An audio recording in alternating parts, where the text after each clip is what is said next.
warahmatullahi wabarakatuh. Kembali lagi dengan saya Nafa Dwi Cahyani dalam channel PBSI 2B. Di sini saya akan mengapresiasi sebuah novel yang berjudul Daun yang Jatuh Tak Pernah Membenci Angin. Ini bukunya, karya dari Terelie. Yang pertama, saya akan bacakan sinopsis dari novel tersebut. Tania, seorang pengamen jalanan ibu kota, menyambung hidup dari satu bus ke bus lainnya bersama dengan adiknya, Dede. Sejak ayahnya meninggal, merekalah yang harus membantu ibunya mencari nafkah. Dan Tania pun tidak sekolah. Tak disangka kehidupan malangnya dapat berakhir ketika bertemu seorang malaikat di bus saat Tania mengamen. Sejak pertemuan itu, kehidupan Tania, Dede, dan ibu jauh lebih baik. Malaikat yang bernama Om Danar itu menjanjikan kehidupan yang lebih baik. Ia membiayai keseluruhan kehidupan Tania, Dede, dan ibu. Tania dan Dede kembali bersekolah, ibu membuka usaha kue, dan hubungan antara keluarga Tania dan Om Danar sangatlah dekat. Danar sangatlah senang dapat merasakan kehangatan keluarga. Danar mempunyai kekasih yang bernama Ratna. Suatu hari, Danar mengenalkan Ratna kepada keluarga Tania. Tapi Tania sangat tidak suka dengan kedekatan mereka. Tania sangatlah iri. Sejak saat itu, Tania menyadari bahwa telah ada rasa cinta yang tumbuh. Beberapa tahun kemudian, ibu menyusul kepergian ayah. Tania dan Dede sangat terpukul dengan kejadian ini. Setelah ibu meninggal, Tania dan Dede tinggal bersama Om Danar. Tania tumbuh menjadi gadis yang cantik dan juga pintar. Ia mendapatkan beasiswa ke ASEAN Scholarship di Singapura. Ia pun harus terpisah dengan Danar dan juga keluarganya. Hingga beberapa tahun kemudian, Tania mendengar kabar bahwa Om Danar akan menikah dengan Tante Ratna. Danar meminta agar Tania pulang ke Indonesia dan menghadiri pernikahannya. Karena hati yang sangat sakit, Tania pun tidak pulang ke Indonesia dan memutuskan untuk tetap di Singapura. Beberapa bulan setelah menikah dengan Danar, Ratna selalu menceritakan kehidupan setelah pernikahannya dengan Danar yang tidaklah bahagia kepada Tania. Ratna merasa ia sedang bersaing dengan bayangan yang tidak tahu siapa orangnya. Akhirnya, Tania memutuskan untuk kembali ke Indonesia dan menanyakan langsung kepada Danar. Pada hari itulah semua terbongkar. Tania menyatakan rasanya kepada Danar, dan ternyata Danar juga mencintainya. Tapi perbedaan usialah yang menghalangi cinta tersebut. Liontin yang selama ini dimiliki Tania memiliki suatu arti karena di belakang liontinnya terdapat potongan daun liden yang potongan lainnya terdapat di liontin Danar. Sejak saat pertemuan tersebut, Tania berjanji untuk tidak kembali ke kehidupan Danar dan meminta Danar untuk kembali kepada Kak Ratna. Tania tahu kalau cinta tidak harus memiliki. Selanjutnya saya akan membahas unsur intrinsik dari novel tersebut. Yang pertama adalah tema. Temanya adalah cinta tidak harus memiliki. Seperti dalam kutipan berikut, cinta tak harus memiliki, tak ada yang sempurna dalam kehidupan ini. Yang kedua adalah penokohan. Yang akan saya bahas pertama adalah Danar. Danar adalah seorang pria muda yang baik hati, penyayang, dan juga penolong. Seseorang yang mampu menolong keluarga Tania dari kesengsaraan pahitnya hidup.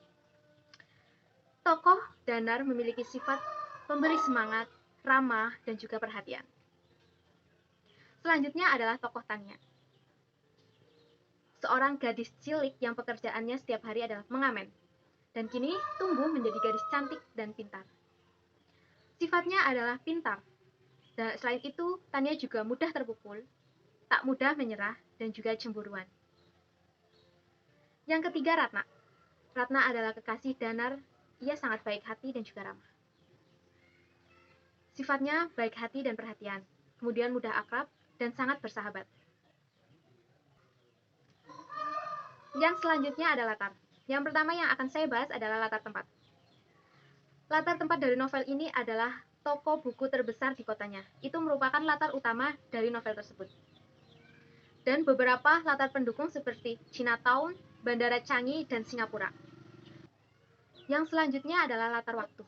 Latar waktunya sangat banyak dari pertemuan Danar dan Tania di bus saat pulang kerja. Saat tepat 5 tahun ayah Tania meninggalkan, ibu pun mengikuti.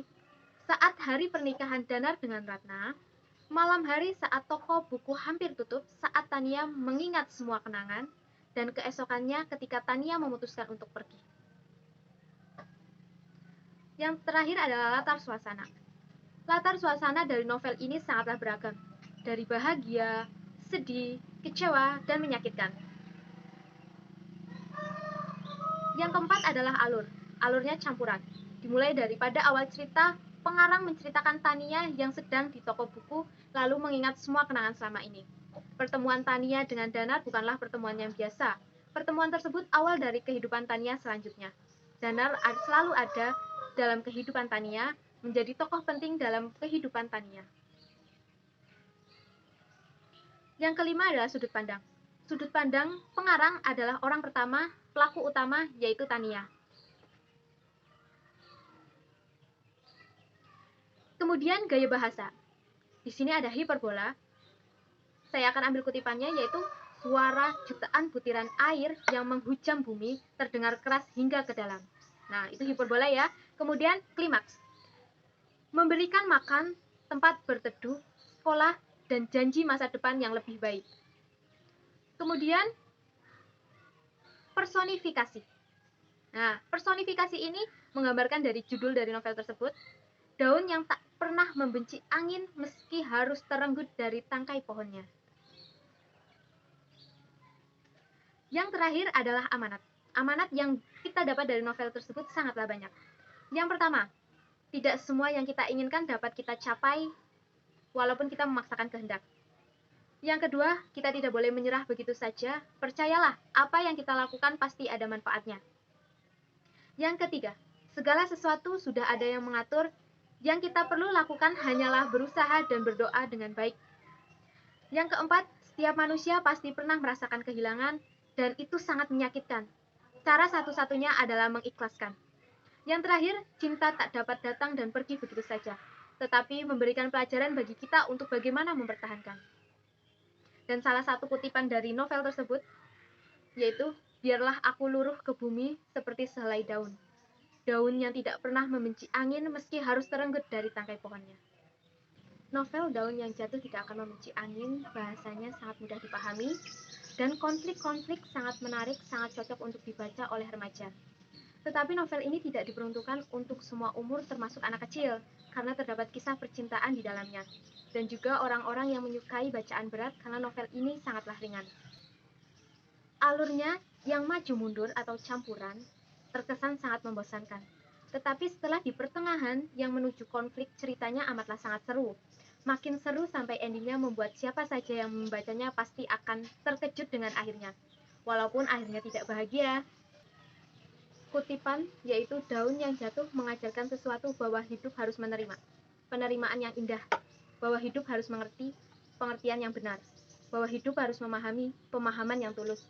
Tak peduli lewat apa penerimaan, pengertian, pemahaman itu datang. Tak masalah meskipun lewat kejadian yang sedih dan menyakitkan. Dan novel ini sangat menginspirasi, membangun semangat untuk kita agar kita terus bekerja keras untuk mendapatkan impian dan selalu ikhlas akan takdir yang sudah dituliskan oleh Tuhan. Sekian yang dapat saya sampaikan, kurang lebihnya mohon maaf. Billahi taufik wal hidayah. Wassalamualaikum warahmatullahi wabarakatuh.